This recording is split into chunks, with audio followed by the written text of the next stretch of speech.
Three, two, one, action. Well,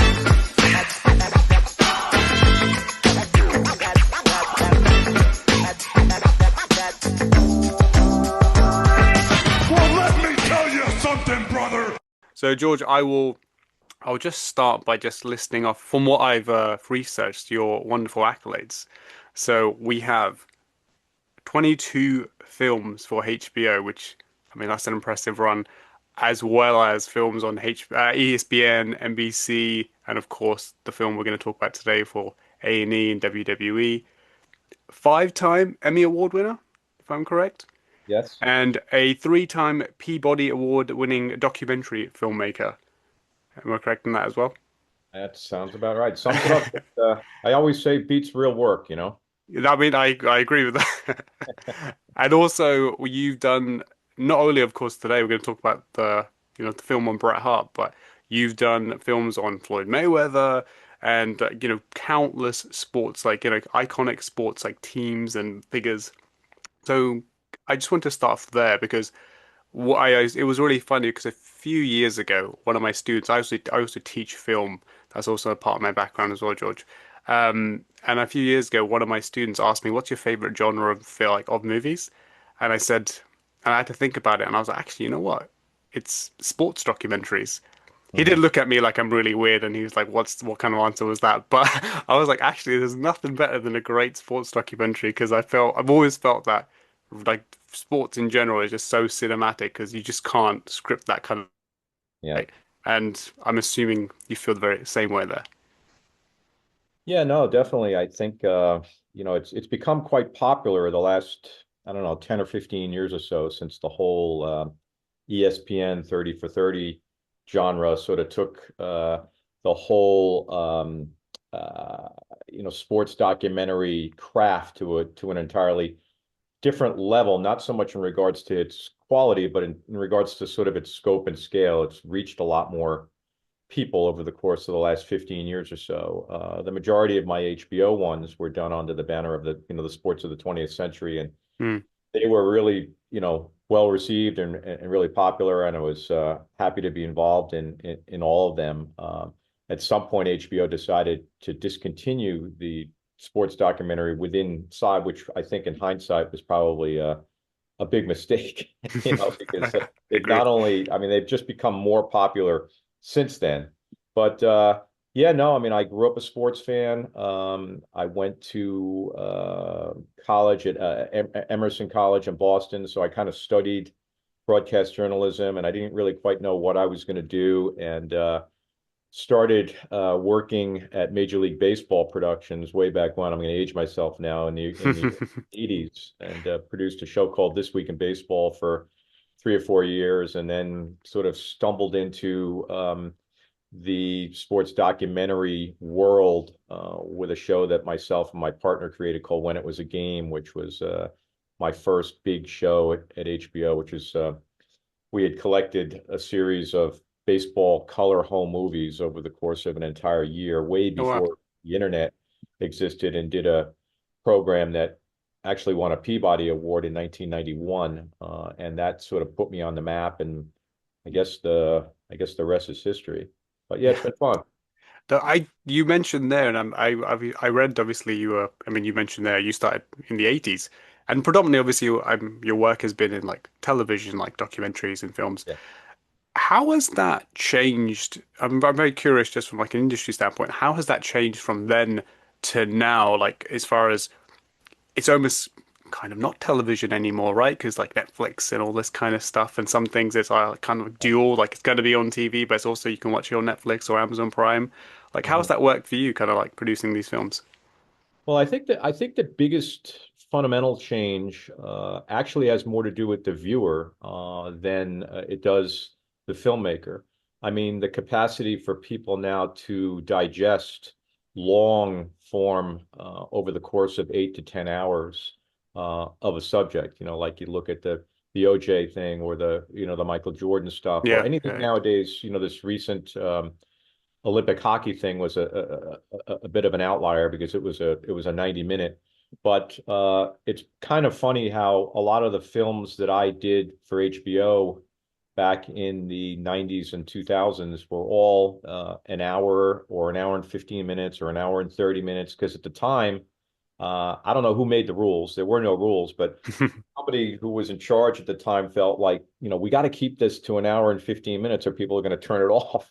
It's like, we were somewhat restricted with this kind of placebo, categorization of, a sports documentary belongs in a space that, is a certain amount of time. Yeah. And I think what streaming has done is it's really changed people's viewing habits, so I did a film for HBO on the American Basketball Association, the ABA, and Hmm. it was an hour long. And there's one now on Amazon that I think is 4 to 6 hours long called Oh Soul wow. Power, which we ended up licensing a lot of the film that we had gotten for the original film for that. So I would say that in my world, I would say that that's clearly the biggest change in the genre is that there is a world in which these sports documentaries now live in a format in which a traditional Apple TV or Amazon or Netflix series would exist, 8 or 10 hours. People would sit down and view them over the course of a particular they'll watch them all at once or they'll watch them in stages. But that was never part of my world when I was sort of in my sweet spot. They were generally just an hour, 75 minutes, sometimes an hour and a half, but never longer than that. And I can imagine, you dig deep into history with some of your subjects. And again, we're going to get onto the Bret Hart thing. There's a lot of history there. And an hour and a half or an hour is just not enough to cover That, that's the that's depth of a lot of these subjects, right? Yeah, well, that's very true. In fact, in hindsight, I go back and I watch a few of my films every once in a while, and they all seem so rushed. I did a film for HBO on Mickey Mantle, and like same thing. I mean, Mickey Mantle was even more prodigious in regards to the scope of his story and what he meant to fans and what he meant to the sport. Not to disparage Brett, but I mean, Mickey Mantle was Mickey Mantle, and Yeah, yeah, we no, of course, of we course. did him in an hour, and you can't. In hindsight, that could have been easily a 6 hour, Yeah. series of some sort, You, which maybe it will be at some point. yeah, and you also did Babe Ruth, right? Yes. Yeah, and like I'm assuming that was similar kind of length as well. Same length. They were all, they all fit into this category where, it was HBO at the time, and I was so happy to be working with them because they spent the most money. They promoted the films. They, raised the profile of myself and what I was doing for 20 some odd years. But, they were more concerned with their schedule than they were about, well, how can we take this subject matter? And just because we've done one 2 years ago that it was an hour long, this one really should be 3 hours long. There was never any real thought to the actual presentations of the films. They just were all just suited to fit into a scheduling category, which was all Yeah. right. It's on Sunday night from 9 to 10, and that's the slot because it's coming after The Sopranos or whatever it might be. That's the way it was back then. Yeah.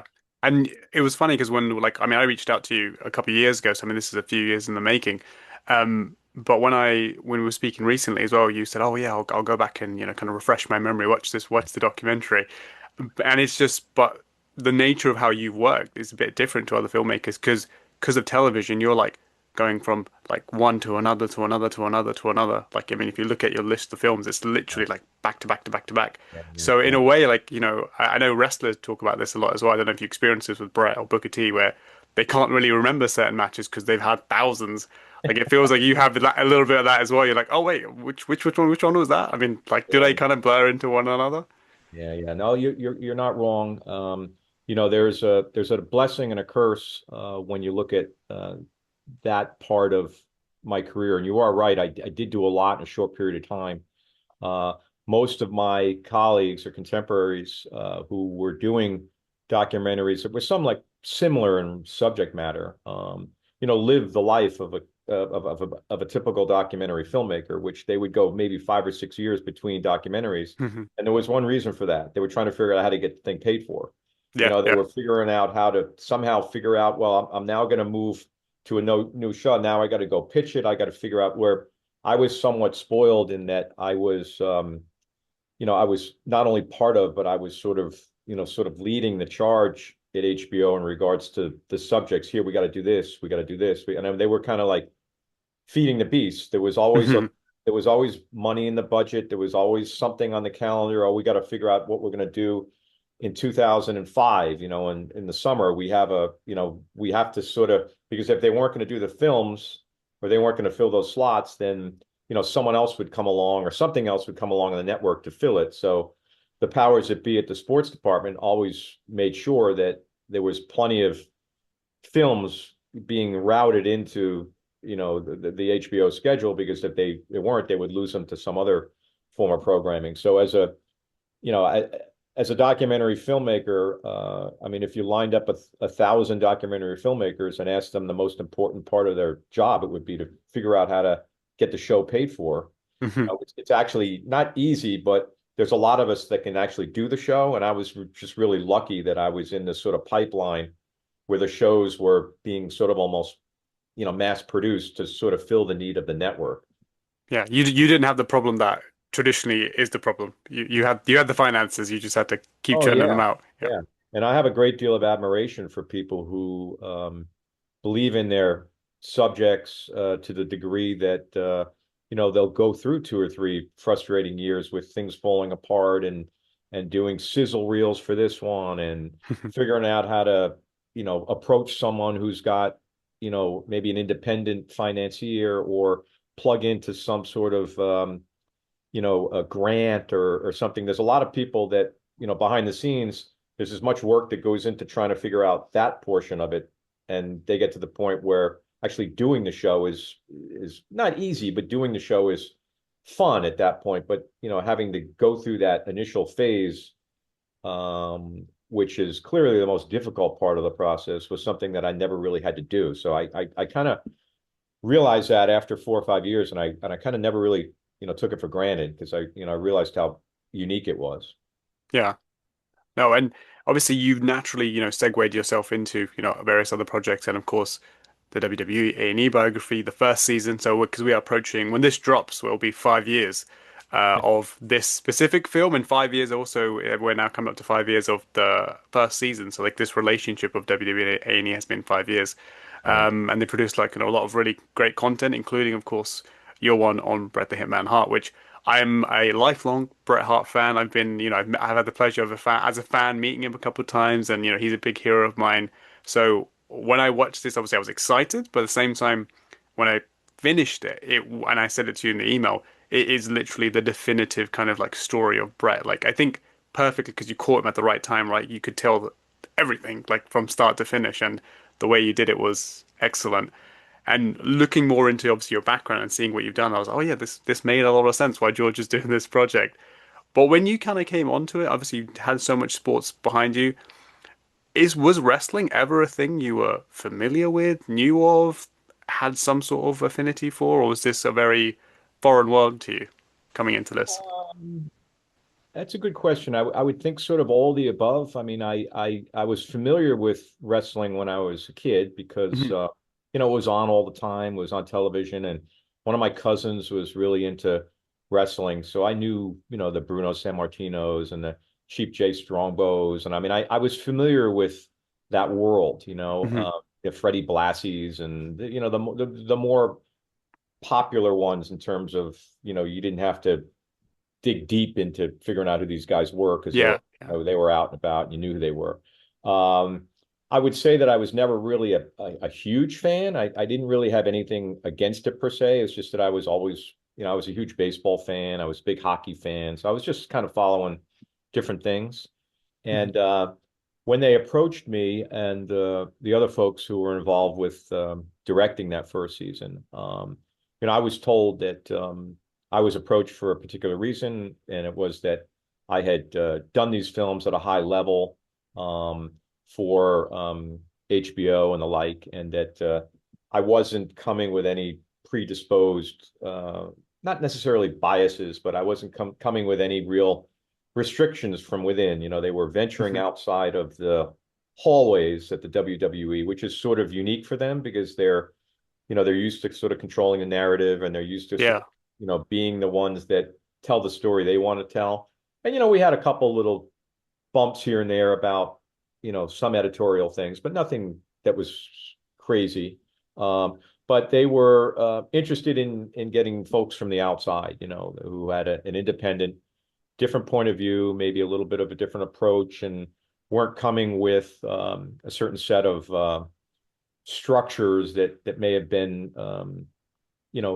different if I was a huge wrestling fan, let's say. And Yeah. you know, let's dig more into what motivated him, dig more into his personality, dig more into, the family background, and, a little less nuts and bolts, and more about his sort of persona and why it was that he impacted fans like yourself to the degree that he did.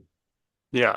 No, and that comes across. And I was interested to know because obviously wrestling's such a unique thing as far as it's had this real stigma over the years. It's, it's fake and then it kind of gets pushed aside and it's looked at as lowbrow and all that kind of stuff.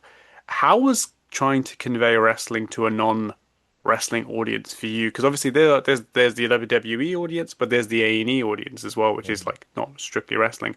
How was it Yeah. trying to, was that in your head? Like how do you get across this kind of wacky world to people who don't know anything about it?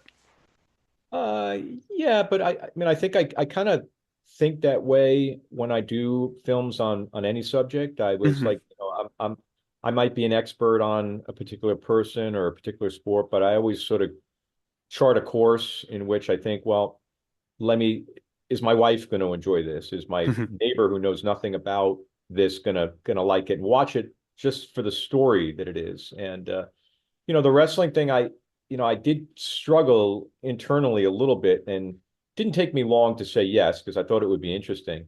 But I didn't know really enough about the predisposed matches, and how they characterize entertainment, and the whole fake thing. I guess that's an easy way to refer to it. But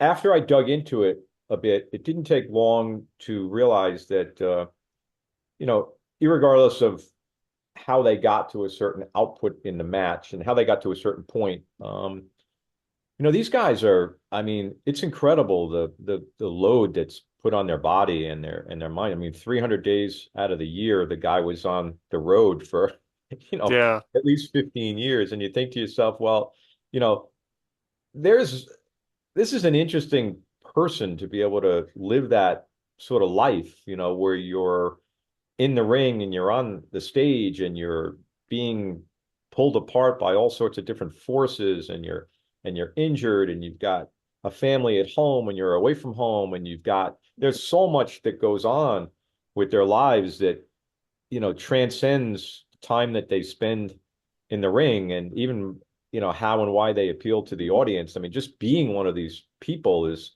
like such a unique experience. And then after I kind of got a hold on that, I really kind of never let it go. And I thought to myself, well, irregardless of how people think of wrestling, these are interesting, fascinating people, and among a very few that actually do this. So, I mean, it's that really was sort of the motivation, and that to be able to tell a story then that would appeal to someone who knew nothing about it, combined with how interesting now I found Bret in particular, that was sort of, part of my, that never really left my mind while I was doing the whole process.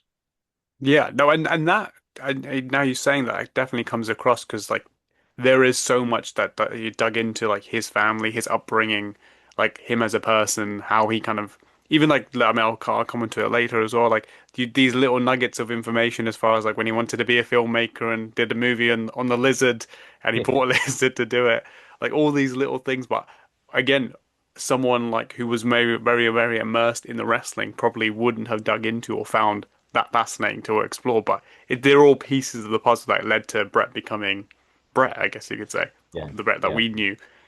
And like, did it also feel? Was there some sense of familiarity in terms of his subject, as far as like drawing comparisons to past like sports figures that you've done? Like, was there things you could pull from that, and that it felt similar, if that makes sense?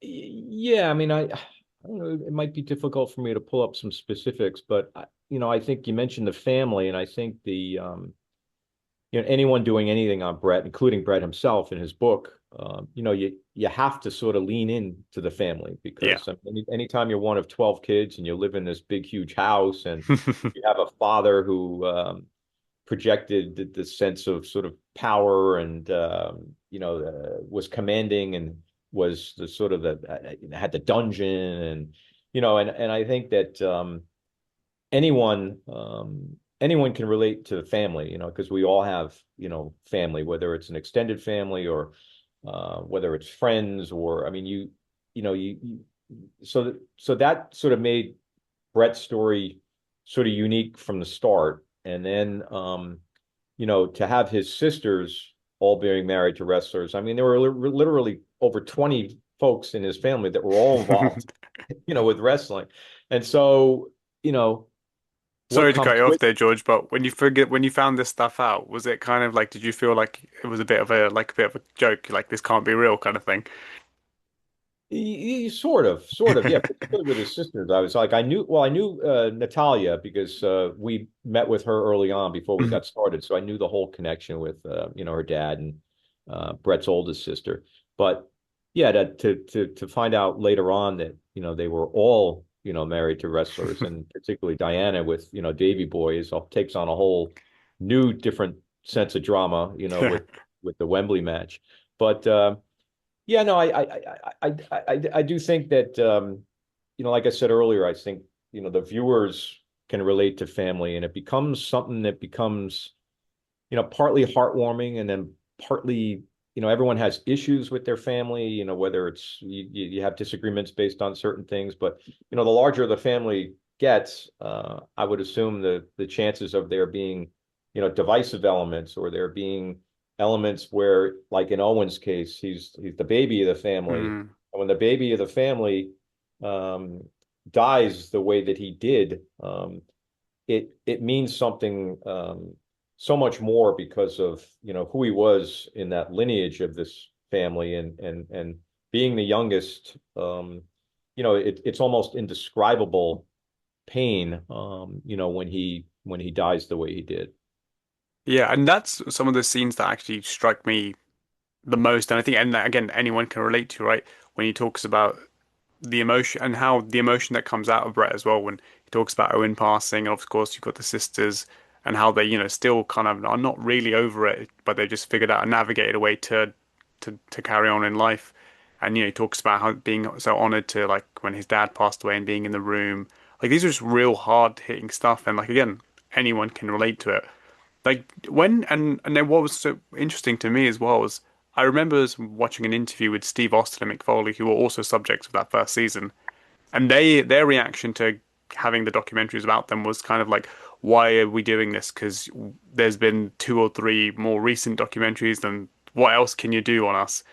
Did Brett have that kind of similar vibe, or was he quite open to like, oh, actually, we can explore all these details that fans haven't got yet? Uh, no, Brett. I mean, Brett embraced it right away. I mean, he loved the idea that something like this was being done on him, and Brett, for better or worse, and I think part of really what made him succeed at the level that he did was that he's got a pretty healthy ego. I think he kind of thinks pretty highly of himself, and I don't, and if he didn't, it's really he would not have climbed as high as he climbed, and he would not have Yeah, continued. I mean, he wouldn't have been Bret Hart without, I mean, his phrases, yeah. the best there is, the best there ever was, the excellence of Yeah. execution. I mean, these were all monikers that he made up himself. And they were, part of his persona. But I think we also pointed out in the film that what I think made him truly special is he had all that, but then he also, had this sort of common man thing about him, this sort of rugged common man. I think Edge says at some point early in the film that he was the first human being who was Yeah. who portrayed himself as a wrestler. And part of that was that he came out of this family that, I mean, that was their lifeblood. I mean, that was their business. I mean, their business was was wrestling. And so he, on one hand, really didn't have much of a choice. I mean, he fought early on. He said he was never going to go into the wrestling business when he was in high school, but Yeah. he eventually found himself there, by hook or crook. And I just think that, no, I mean, I just think that, that part of his life, was pretty easy to sort of portray. Yeah. And it's always like interesting to find an angle of these stories, right? What's like the theme or the dominant kind of like arc of the story. And Natalia has this line where I think it's towards the end of the film. She says, Brett's story is like kind of like Shawshank Redemption. And Yeah. he like Brett gives people hope. But that felt like the perfect like, that's it felt like the summary of this story. Like Yeah. for you, was that the case? Was that like the kind of arching, okay, this is like he survived all this and he comes out on the other side? Yeah. I think there was that. And then as I got to know, more of the background of some of these other wrestlers, some of the stories that some of the other directors were doing. I think it's you as a wrestling fan would probably acknowledge that, to a degree, all these guys end up coming back, one way or the other. And Yeah, the, yeah, the worst possible things can happen to them inside and outside of the ring. And they all end up coming back to Vince, and you got the whole bended knee thing for whatever that's worth. yeah. And in Brett's case, he was gone for 12 years, after the Montreal Screwjob and so forth, Yeah. and he ended up, struggling with that for many many years, and he came back, and I think that sort of bolsters the Natalia quote about the Shawshank movie about how in that case in this prison, and yet as soon as they get out of the prison, they want to come back to the prison. you know. Yeah. No, no, actually, I didn't even think about it in that respect, but I thought like, actually, there's some validity Yeah, yeah, to yeah. that for sure. It works both ways. Yeah. And you obviously mentioned Vince there. How was it like? How was that experience? Because obviously he's so intertwined in Brett's story for obvious reasons, the Montreal Screwjob and things like that. How was the experience interviewing Vince McMahon for the film? Because he's certainly a very interesting cat. Yeah, it was fun. I got to interview him a couple times because he was in my other the Booker T film as well. Oh yes, And yeah, um, it's a fairly controlled atmosphere. He's a busy guy. So it was on the calendar a couple times, and then, the day before we were supposed to do the interview, it was pushed or canceled. There was always a little bit of a, are we doing it? Are we not doing it? Sort of thing. And you always sort of had to be prepared to, show up and do it. And once we did it, he was great. I mean, again, I don't really know all that much about his potential. I mean, I knew what I was going to talk to him about sure. with Brett, and I really wasn't sure how much of it he was going to, embrace or try to deflect or try to soften or whatever it might be. And he hit all my subjects head on. I mean, he was great with the Montreal Screwjob. He came across looking like the perfect foil. I mean, he was telling you from his heart what was going through his head, but at the same time, he plays the perfect guy with the black hat, and he kind of knew that he was doing it, but that's the role of Mr. McMahon. He always seems to sort of stay in it, and I think it was important to him in these documentaries or in these biographies, to transport himself back to the time and place, and to not sugarcoat anything. I mean, him and Sean during that section on the Montreal Screwjob were both, really pretty straightforward and pretty honest, and there was no softening of what they did, what their motives were. Sean may have felt a little differently a couple years down the road, but at the time, he was all about Sean, and he was going Yeah. to do whatever it took to get Brett out of there. How was your viewpoint of that whole thing? I'm actually very curious, as coming from the outside of it and not really being immersed in the world. That whole thing, which is one of the biggest things that's ever happened in wrestling, it was literally still to this day, to an extent, it's not let go. But certainly during that time when Brett was away, you could not escape it. It was always brought up in a big discussion. So when you're coming into this, and that's obviously it has to be a big chapter. Well, how did you view all that and dissecting all that for you? Like, what was that like for you? Um, when I first started digging into it, I was like, again, I was fairly naive when it came to sort of the um, the real nuts and bolts of how people really thought, and the honor that sort of came with a guy of Bret's stature. And I was thinking like, well, what's the big deal? Why is he so mad? I mean, he signed this. He's going to this other promotion.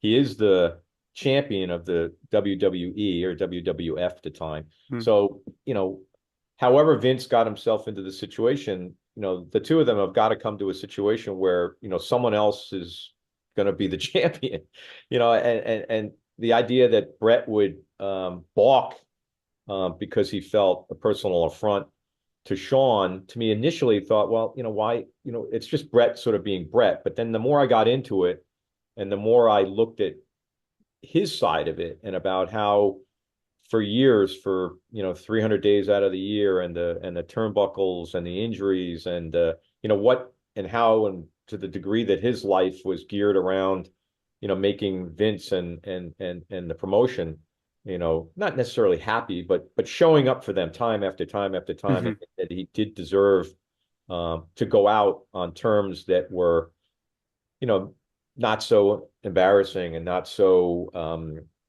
demeaning to him. That's the sort of the way that he thought about it. And the more and more I dug into it, the more and more I understood really how he felt, and about how something as simple as him being, called out prematurely while put in a sharpshooter, his finishing move. Um, I initially, like I said earlier, I thought, well, it's really not that big a deal. But then the more and more I got into it, I really feel like that. And he says afterwards that he would do the same thing over again if given the chance. That Yeah. he clearly felt, and probably if that were Undertaker, or if that were Austin, and guys who get to the sort of the Mount Rushmore status of that world, I mean, they would all feel the same way. Yeah. No, I think it's fair, and he's always been consistent. Like obviously, I've been to various shows where, as a fan, to meet him, and his story has never ever wavered. He's always been consistent, and it's one Right. of the things that I think so many people admired about him. Like that real human being thing is like what you saw is what you got, and he was a man of character, man of principle, and it was Yeah. great. Like it's very admirable. And there's that line that he says when you're talking in that section of the screw job, and I'm curious to see whether that was a response to a question that you kind of threw his way, where he's kind of like, I dispute, anyone who says, "Oh, I should have just done the job. I should have just lost." He's like, to hell with those guys, because then he kind of goes on to his explanation of why, why he did what he did, and he stands by it. Was that, I'm curious, was that kind of like in response to a question, and you threw out maybe like a devil's advocate question of like, oh, maybe should you have just lost Brett, or that kind of thing? Because he seemed to kind of like stiffen up and be like, no, no, absolutely not.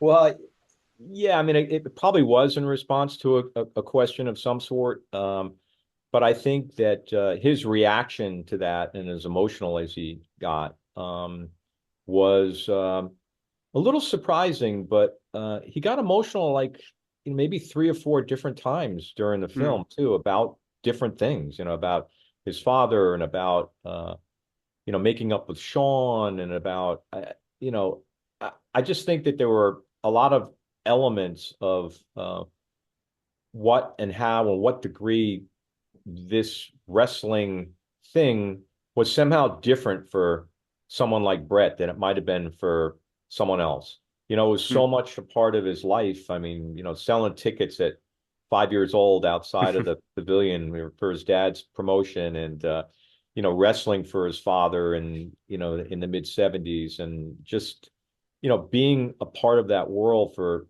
so long. He didn't really know anything else, and so he takes things. People criticize him for taking things so personally, but if you grow up and this is your environment, it's like, well, how else are you supposed to take it? I mean, he only knew. He was so vividly connected to this world. He wasn't some actor or some sort of former football player, or some guy who happened to be a huge guy who ended up getting plugged in and worked out at the training center for a year, and then Mm. was launched into, Bret Hart was like, I mean, he was born practically in the wrestling ring. So I think all these things impacted him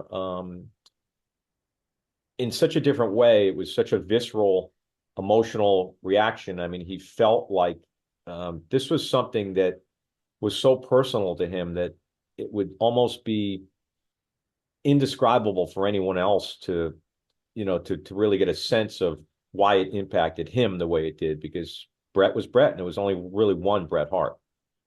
Have you, I mean, I'm curious to see, have you ever seen a level of dedication or that kind of emotional investment in in their that respective world? Like, you again, you've had all these other sports figures and things of that nature.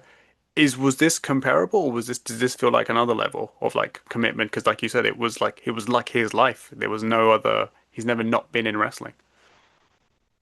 Yeah, I mean, I think there are certainly. I mean, you could look at a Michael Jordan, or you could, maybe look at a Pete Rose, or even Mantle to some degree. I mean, these guys are driven and motivated by different forces, and sometimes it's, coming out of a background that's not great, or trying to escape a certain situation. I mean, I just think in his case, I just think that he was different from everyone, from the start. And I think his appeal from that respect was almost, indescribable. When he was looked upon by fans as being a little bit more normal than maybe some of the other guys. It was less fanfare about. I mean, obviously had the glasses, and he had the pink and the black and so forth, and the hair. I mean, he was unique in that respect, but he was also somebody that I think just felt more human to people,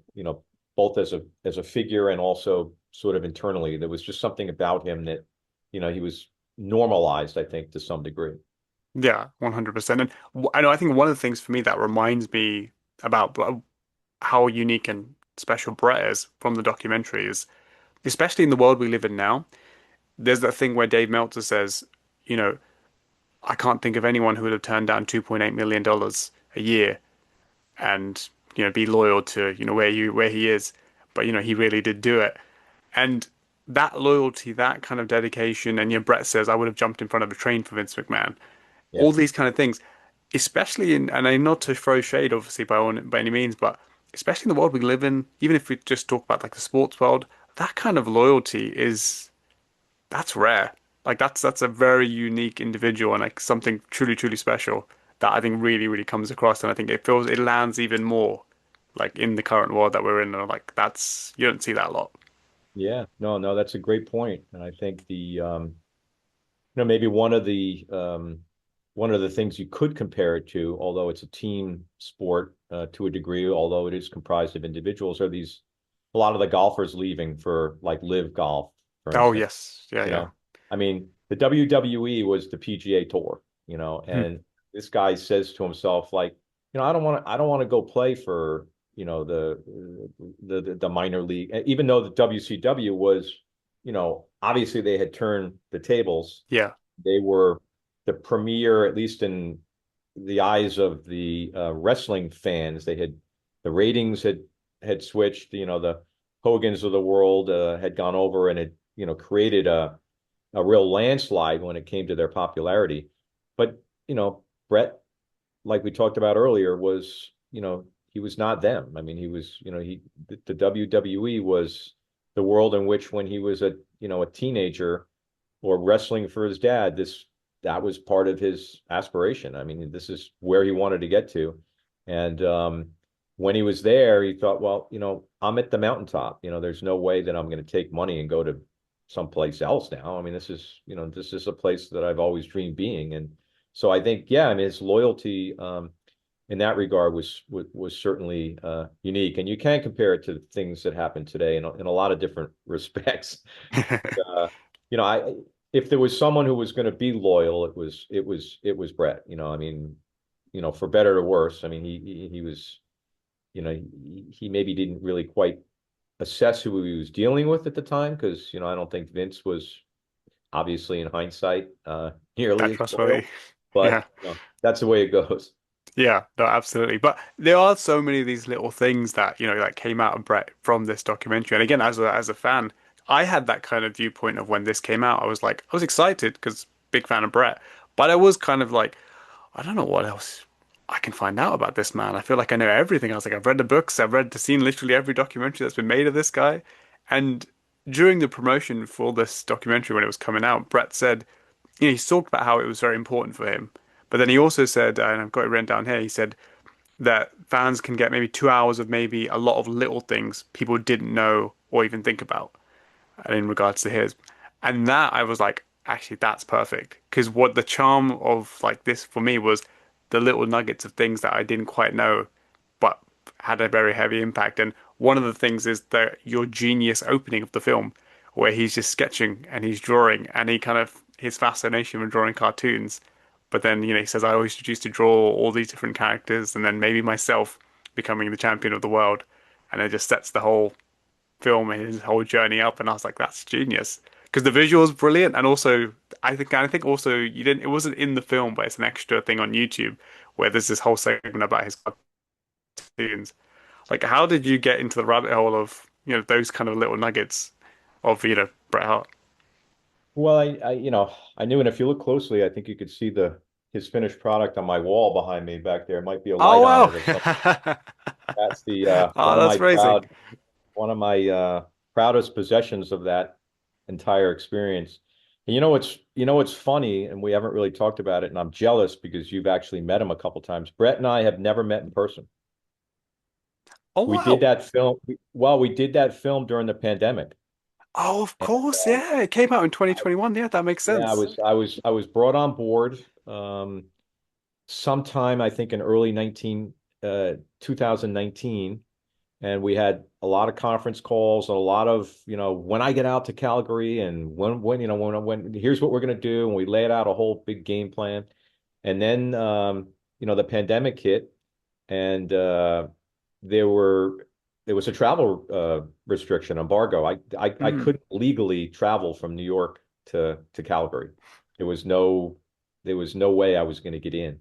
So we had a decision to make, and the WWE said to me, "Well, do you want to put the film off?"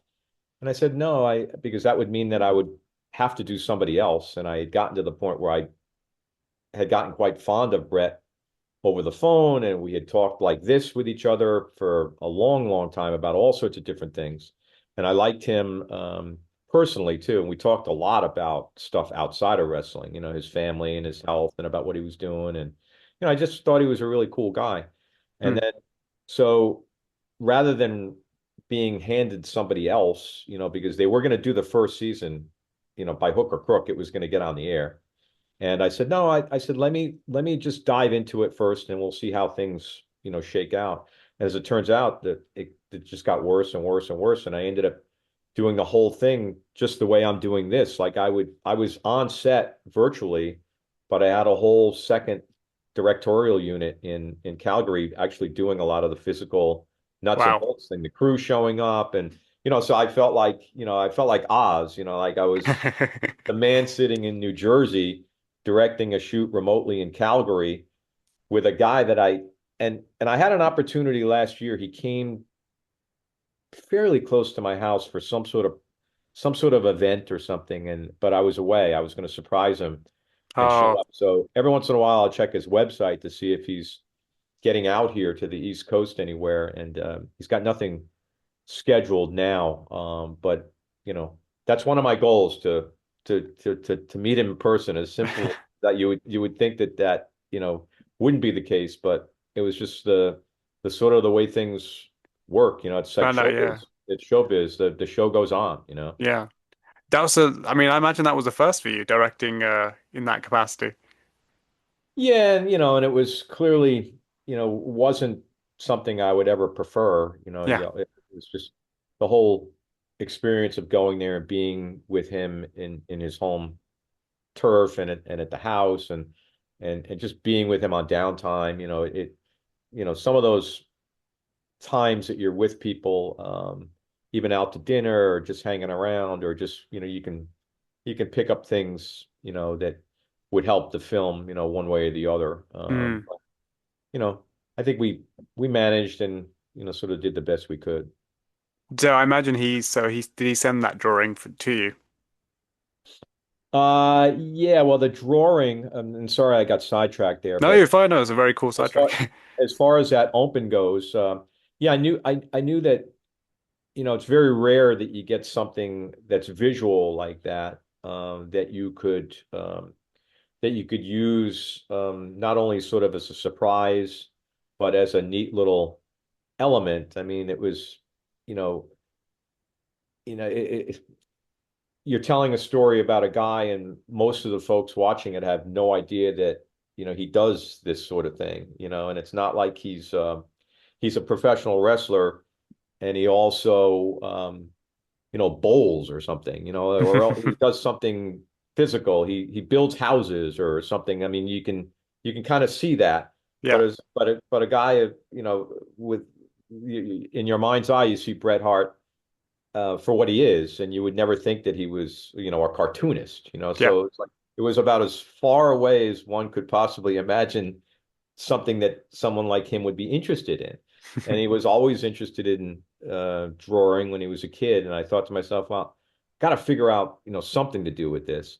And then I had read a couple things about how when he was younger, he drew a lot of his wrestling heroes. Like he would lie awake and think to himself, Killer Kowalski, or, just people that motivated him, Mr. X or the Dynamite Kid or whatever, were people that he would, in his mind's eye, imagine himself to be, one way or the other. And then I thought, yeah, well, I talked to him. I called him up one day and I said, I said, I don't want to create anything that you're uncomfortable with. I said, but I could probably, why don't we draw out something? And we initially did a pencil sketch. Like I had somebody else do it, like a friend of mine who was an artist.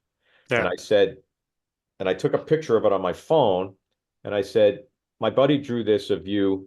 I said, would you be comfortable? It wasn't like, like I didn't explain to him that I wanted him to color it in, like color by numbers, sort of thing. Yeah, But he, just to give him a head start on it. And he said, oh yeah, that would be great. And so that ended up being, the final frame, which he was working on the whole time. But it was kind of, in the sort of art imitating life, or in the sort of in the world of poetic, uh, not justice, but just in the way of moving things along. We kind of created it in stages. I had like a half a dozen of these things, and they were each done further and further along, to the yeah, point where, he got to the point where we every time we cut to it, it was further along. So a lot of it was yeah, done sort of beforehand.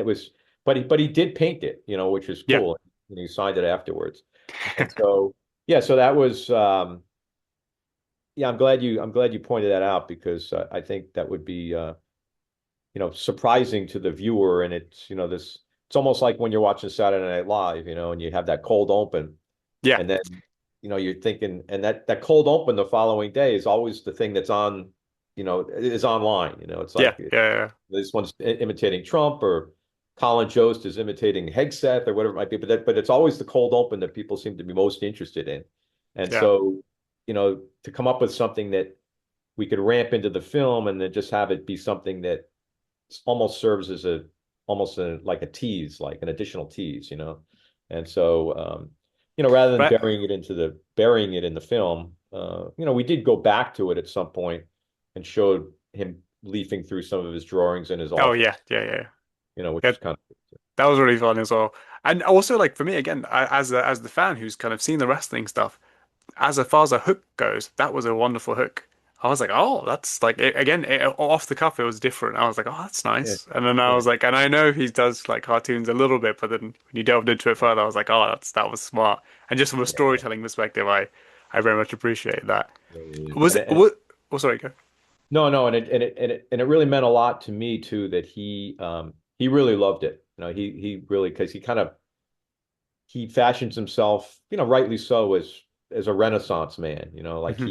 he that's something that he was proud of. That he showed, and he's very much into music. He's very much into wine. He's very much he's a different sort of cat, and I think to show people that he's able to do that way, and to think that way, and together we sort of pulled it off because he was perfect, doing it with with his face, and he actually, while he was, had some experience for, Yeah, 30 years, so it wasn't like you were dealing with an amateur. yeah. No, and also those things actually make sense because his level of detail and artistry and storytelling in wrestling, it's still almost unmatched. Like he is the precise details that he would have just to tell those stories was incredible. So these things actually make sense that he has these abilities. And I imagine through like your conversations getting to know him, because obviously you're a filmmaker, is that where he kind of brought up his history of his little lizard movie and wanting to be a filmmaker? Is that where that got discovered? Because honestly, I thought that was just hilarious. And Brat's obviously having a ball when he's just rewatching the movie. He is. He is. Well, he does. If I'm not mistaken, I think he did mention the Lizard movie in his book, I and think he it's did actually, yeah. probably no more than maybe parts of a paragraph where Mm. he didn't really quite know what to do with himself, and he went to university and decided to major in film, and then one thing leads to another, and then I'm reading the paragraph and I'm thinking to myself, he made a movie? I said, uh, that would be amazing if we could find it. And when I first called him and asked him about it, he knew that it had been saved somewhere, but he didn't know where it was. He had no idea where it was. And one of his buddies who ended up being the guy in the car, there's a scene Oh, where he's in the real car and he's like yelling and screaming, and that was one of his friends who helped him do it. And as it turns out, he had a copy of what they had done. It was on 8 millimeter film, oh wow. which we ended up getting transferred. And I mean, I can't tell you, how many nights I was up thinking, oh Jesus, hopefully when they get this thing transferred. I said, you're envisioning all these crazy things, and when I saw the transfer, I was like, oh my goodness, this is 1,000 times better than I thought it was going to be. It's like, oh, this is gold. I said, oh my God. I said, I could do it. This could be the best possible portrayal of Bret Hart, ever, or it could be okay, or whatever it's going to be. That no matter how I go about doing this thing, at the end of the day, people with the first two or three things people are going to talk about is this damn lizard. Like I knew that the lizard thing was going to be something that people were always going to talk about. Yeah. Sure enough, I'm like talking to Jim Cornette, and I'm talking to this one and that one about the film after it came out, and all everyone wanted to talk about was this film that Brett had done on this lizard. And I said, well, it's like, and it was fun to do, and he loved it too. Yeah, it's one of those little special bonuses that you kind of stumble across.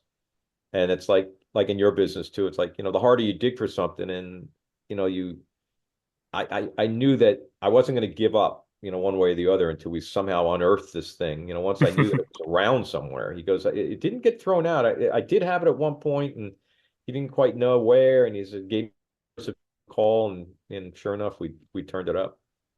It's actually in the grand scheme of things, and if you look at the larger context, it's actually so hilarious that there's such dedication to this one little random film but obviously it made a wonderful difference and it answered so much. And again, like Brett said, the little things, right?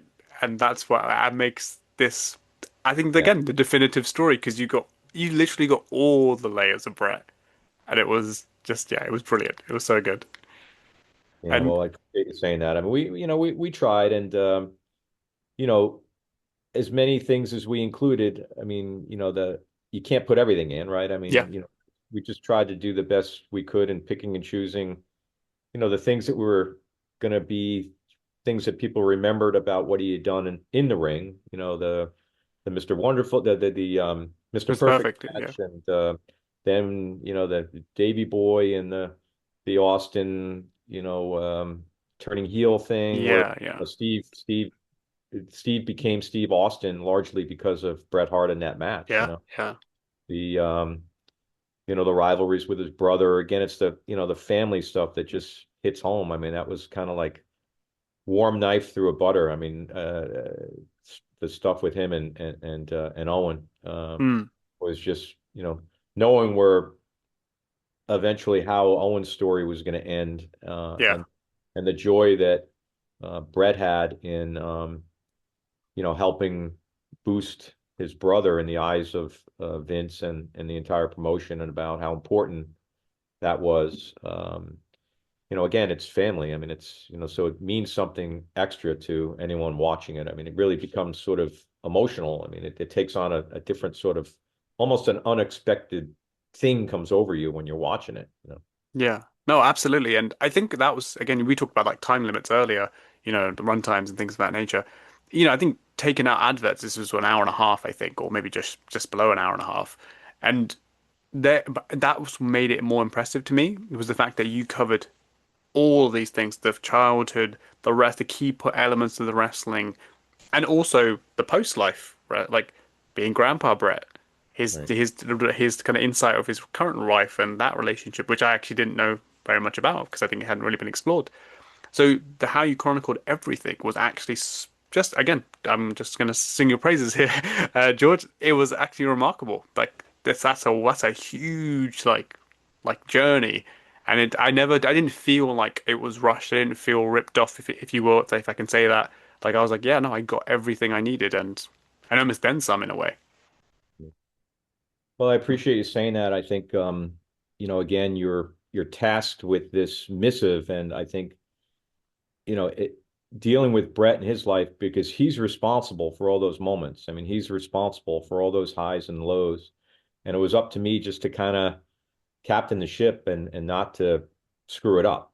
Basically, because he provided all the drama. I mean, he was the one who did all those things, and Yeah. so nothing was created. We didn't write anything. It was just, all right, well, let's try to keep up with this guy because he's got so much going on, Yeah. and he had such a long, illustrious career that was filled with so many just ups and downs, and the whole tenets of storytelling is just sort of pacing, and the whole, peaks and valleys, and as a filmmaker, it's almost like there was almost too many of them. I mean, it was Yeah. like, sometimes it's the opposite. You're struggling to figure out how to create conflict, or how to create drama, or how to create emotion in the viewer. But I mean, his life, it's just kind of speaks for itself when it comes to, you know, the filmmaker. And like I said earlier, it's like, how am I not going to screw this up? How am I going to stay on track here and not lose people, because he does have so much going on. And a lot of it was complicated. I mean, the Montreal Screwjob, I mean, that could be, I mean, it's probably better suited for like a long form book than it is like an 8 or 10 minute section in a documentary. Yeah. Yeah. No, So it's true. those sorts of things are challenging too. It would be like doing, like, I did a documentary for HBO on the 1972 Olympic basketball team where the Soviet Union beat the United States. It's called 3 Seconds from Gold. And same sort of thing. I mean, there was just like so much going on that you had to figure out how to make it as clear as you possibly could without losing a lot of the grit in it. Yeah.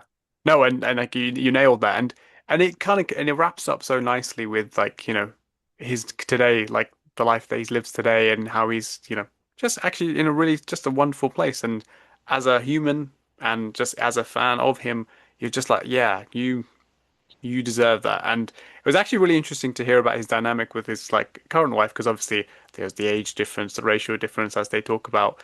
Like, Yeah. was that something that you were curious about yourself, like how that kind of came to fruition? Because I know, to be fair, as a fan, I was as well. I was like, oh, that's like it caught catches you off guard in a way, but obviously it's lovely to see them so happy. Yeah, no, it was just in the way he lays it out in the film about how she reminds him of his mom, and Hmm. about how there was an age gap between Stu and Brett's mom. And yeah, no, I was really interested, and I'm happy to see that they're still both together and happy, and the life that they portrayed at the end of the film still, for all intents and purposes, still exists. It's still the same. He's still, Yeah. I think, without giving the film too much credit, I just think it, and you said it earlier, it came along at a good time in his life, and I Yeah. think he he maybe looked at it to some degree, not necessarily as closure, because he's still, he's still pretty combative. He's still pretty feisty character. He still pops up from time to time, saying something about somebody, or he's got an issue with things still to this day, which if he didn't, I think you'd be worried about him, because that's who Brett is. Yeah, But I think, he's passionate. 30,000 foot view, I think I think once he saw that the doc and realized that his life was now in one place and people could get a better understanding of who he is and what motivated him and why he was maybe so upset about certain things, and how it was all portrayed and laid out in one place.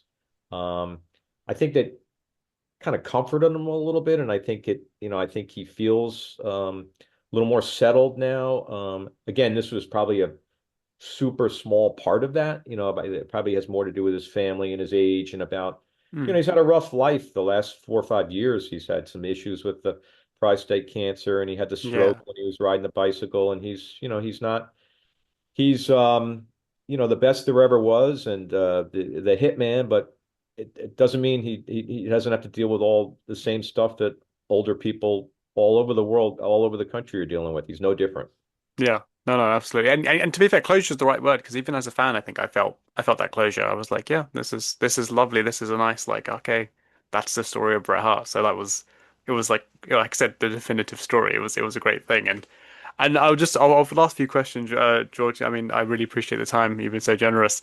Um, just looking back now, obviously having watched the film again, what is your biggest takeaway from this project? Like from telling Brett's story and having that, even though you didn't meet him in person, but the interactions, kind of building this story. What's the biggest kind of reflection that you have on this? Uh, probably a couple. I think one of them has to do with well, the misconception, and we talked about it a little bit earlier about how sports and people who compete at the highest level, whether it's at the U.S. Open or Wimbledon or the World Series or the Super Bowl, or that I always thought that there were such chasms of differences between those guys and the guys who compete at WrestleMania or Yeah. Survival Series, or there really isn't really that much a difference. I mean, I understand the whole predetermined component of it, but the commitment that these guys make to their art form, and they make to their fans, and they make to just what they do is so unique, and it calls upon them to such a degree, and the intrusion that it might have on their lives, or how it is to, and again, a lot of wrestlers have sort of fallen into the, whether it's the whole steroid issue or whatever it might be, and Mm. the pressures and the responsibilities of staying in that ring, and bouncing back, and you can go into the whole issue of them not being protected when it comes to them not being unionized and not being, but the fact of the matter is when a guy does this for 20 years or 25 years, and the stress that's put upon his mind and his body about having compete in Calgary, for being at a 3 or 4 hour show, and then getting done at 12:30 and getting into a bus and driving to, Utica, New York or whatever, and having to compete the next day. I mean, after being thrown all over the place, and, the dealing with injuries, and dealing with the whole, I mean, he just was there, and just showed up, and very rarely was he ever hurt. I mean, he'd have stretches where maybe he was down a little bit, but I don't know, just that's sort of what surprised me a little bit, that I always thought that there was a that, I don't know, they call it sports entertainment, but I always, you kind of equate these guys with, once you really understand the commitment and what it takes for them to do what they do over this long period of time, you can't help but respect the hell out of them, regardless of how you feel about it being, there being a competition in the truest sense of the world, in the world. We Yeah. know that a lot of it's predetermined, but even the stresses and the pressure of carrying a promotion, like he did for a long period of time, being the guy, Yeah. being Bret Hart, being Andre the Giant, And being, he did it, sorry to cut you off there, George. I yeah, mean, he did no, it during the worst, quite yeah, possibly the worst period in the history. Like it was the business was not thriving at all, and he was the one guy yeah, pulling it up and keeping it afloat. yeah. And being responsible for selling tickets and being responsible for putting the food on the tables of the other wrestlers and being the guy that, just has to be on, night after night after night, during a particular period of time. And it was guys like him and Austin and Andre and guys that were really responsible for, you know, you know, kind of spearheading the entire card, being the guy, being the star. It's not easy.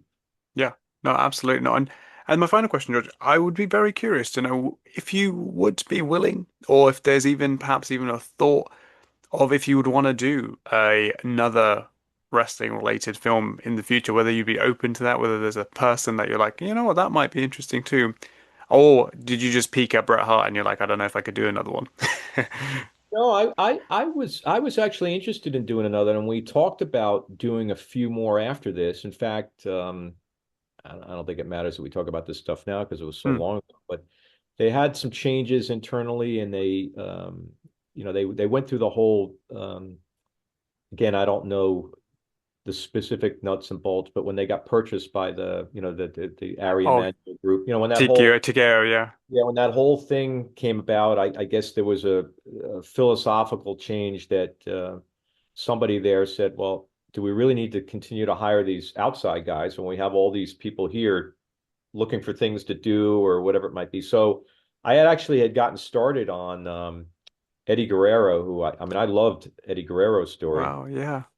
and Mark Henry as well. So I had two projects up and going after this. Yeah. And then, like I said, some of the specific details are a little foggy now, but um, it all kind of crashed and burned for a short period of time. Nothing ever happened with it. I went out and actually did a couple shoots for Eddie Guerrero. I was in El Oh Paso wow. for a couple weeks and had talked to his family a lot. And I don't know, one thing led to another, and I think they ended up doing those biographies. You would probably know better than me. They do, yeah, they definitely did the Eddie one. I can't. They might have done Mark Henry as well. I can't actually remember. I might have Yeah, to double so check they that. probably maybe I'll go back and look at the Eddie Guerrero thing because when we dissolved my relationship with them, I had to sign a couple things that marked the official ending of our relationship, and it was all Mm. amicable, but you Yeah, just have different things like this in this world. That's the way they happen. New people come yeah, along, yeah, want yeah, to yeah, they want to do things a different way. They want to either save money or why are we hiring these people when we have all these other people who can, which I get. yeah. But they had taken You're familiar with the business, aren't you? yeah, yeah, yeah. And they had taken a lot of the material that I had shot because they technically owned it. And I would assume that they used it in the Eddie Guerrero story. Yeah. Actually, now But having his said, his his story is amazing. oh yeah, no, Eddie's was, to be fair, I would have loved to have seen kind of your full take on that because, and now having said that, actually, I actually did interview another director, who did a couple of other of the A&E bios, and a similar thing happened. I think they did a Paul Heyman one, and I think he did some footage, but I think so some of that footage was used, but he was no longer kind of like leading the charge. It wasn't like his Mhm. vision of the film. Yeah, yeah. But I will say, as a fan, and of seeing these over the years of the seasons, there is a noticeable difference, and in terms of not in a good way, the difference shift from the external and kind of these kind of fresh perspectives and how you guys kind of tackled these films to the kind of more, I don't want to say recycled, but the more in-house, shorter kind of, I guess you could say a little bit more run-of-the-mill kind of takes on these stories. There is definitely a difference. So I think, to you guys' credit, I think you guys set a bar that has yet not been matched, should I say. Well, I appreciate you saying that. I think most of the reason is that that's sort of what we do. Like when I jump into something like this, it's a 24/7 thing for as long as it takes. And so I live and I eat and I breathe the actual film. Whereas if there was a committee of folks who were doing other things, this one has got to go on the live show a couple days a week, or this one is doing this, or that one's doing that, and while we have time, we're out and about, we can pick up a couple interviews. Like if it becomes something that 3 or 4 people do on the side, Yeah. ultimately it'll show. Not that maybe someone who's not as sophisticated as yourself, or someone who maybe is watching these things without the benefit of seeing some of the other things that are done, Hmm. wouldn't think it's perfectly fine, because it probably is. Yeah. But I Still, no, think, still some good ones, but you can tell, yeah, I guess certainly at least for me, I could tell the difference. yeah. But yeah, no, the standard was set high, and yeah, you could be proud of the fact that you set that standard Uh, with the Bret Hart one. I 'Cause I think appreciate it it. was brilliant. And again, thank you so much for this, George. It was like I said, a few years in the making of doing this, but it was certainly worth the wait, and I really, really appreciate it. And I will just say, I hope, because I only at the end of last year I got to meet Brett one more time. And I told him, then I felt quite emotional for me as well. I was like, I don't know how many more times I'll ever get to meet Bret Hart.